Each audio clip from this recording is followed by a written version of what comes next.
I call it harvesting.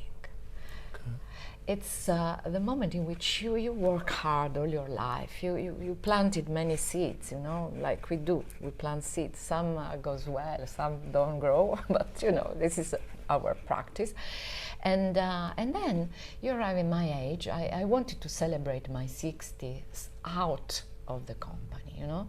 And this is what I did, actually. And then I started a new moment of saying, okay, so now I will take whatever is coming that I like, and it's a gift from all, a gift or a result of all my hard work. And this is the harvesting moment. And I'm harvesting.